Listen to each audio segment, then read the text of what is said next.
Marty Leonard, and we are at the XRT big holiday concert just a few hours before the start. And once again, another Lazy Boy interview. I like this. I think we should always have Lazy Boys for interviews. But we're here with Pete Yorn, who's on the bill tonight. And thank you, Pete, for being here in Chicago. Thanks for doing the show. My pleasure. Yeah. It's nice to have you in Chicago, even though it's so cold. Yeah, it's very cold. I kind of like it, though. And it's a good show you guys put together tonight. Yeah, it's a really great lineup with Pete Yorn. We have Phoenix and also the Flaming Lips and the Nicholas Tremulous Orchestra opening up the show. But Pete, this is your last show of the decade? Is that right? Yeah, a good friend of mine pointed that out to me. I was like, what are you talking about? And I was like, I guess it is kind of the last show of the decade. Yeah, it's my last show this year, which also makes it the last show of the decade. And I'm trying not to think about that, but it is kind of wild. It's because it's the decade that I started making music in, kind of professionally, I guess. Yeah, I was thinking about that. It's been a very good decade for Pete Yorn. It's been a cool decade, so it's interesting to close it out, reflect on that, and then move into the next one. Yeah. What does the well, here's weird about, as you were saying, you didn't really consider the end of the decade. It's like the we don't even know what to call it. It's not like the 1990s, the 1980s. It's the 2000s. I don't know. So maybe that's why it's been a strange decade. But like I said, very successful for you. 4 albums in more than that. 4 or 5. 4 full lengths. No, 5 full lengths and a couple EPs and tons of stuff that never made it on anything. Yeah, that's a lot of work for a short amount of time. That's almost like Beatles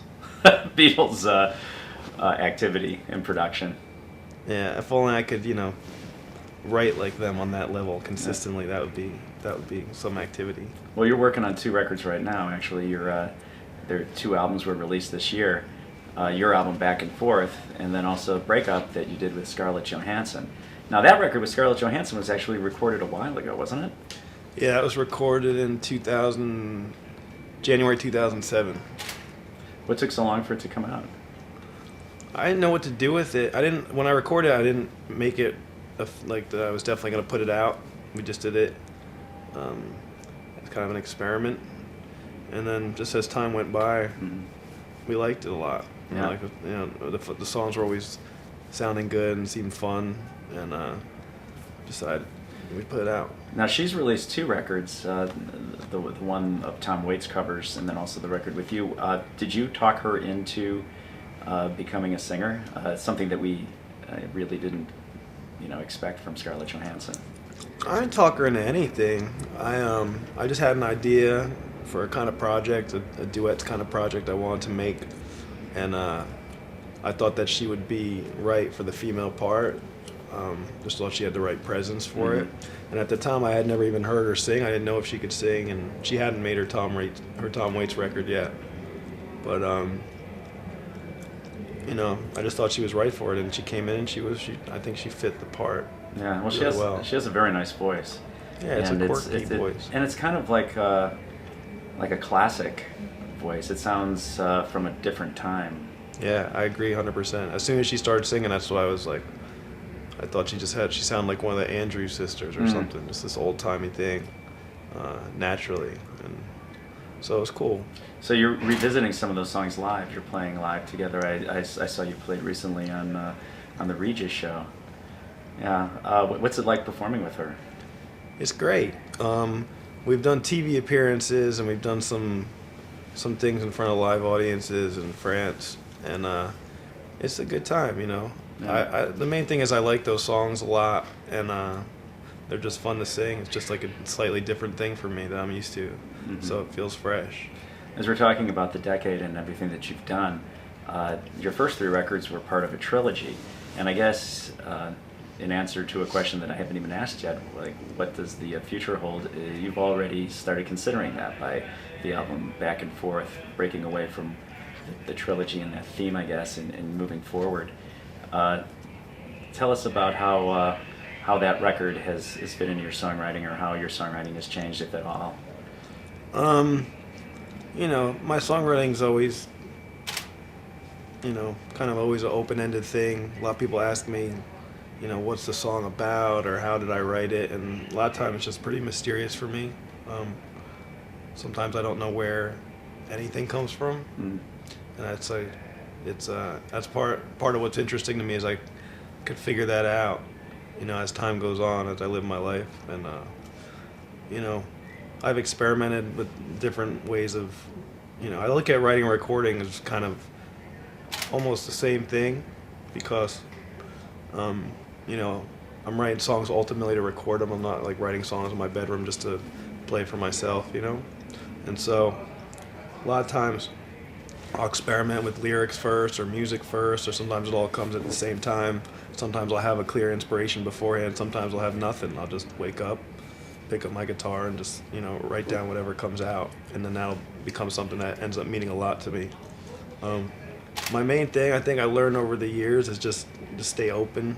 Don't get yourself, or for me anyway, don't get caught in any traps where you could limit yourself. You feel like, oh, this worked a certain way, or people like this, so I want to write more like this, or a kind of sound. I'm just looking to stay open and be observant to what's going on around me. And I feel that ultimately will help me write the best songs and record the best songs. Now, you recorded this record back and forth in Omaha with Mike Mogus, who is known as a member of Bright Eyes, and now with Monsters of Folk. Is it the first time that you've recorded outside Los Angeles? For records, yeah. I've recorded a bunch of stuff in Jersey and a bunch of demo stuff in Hoboken, but and some stuff in Pennsylvania. But yeah, that was the first time I just kind of left since 2000 and did something completely foreign to where I was living.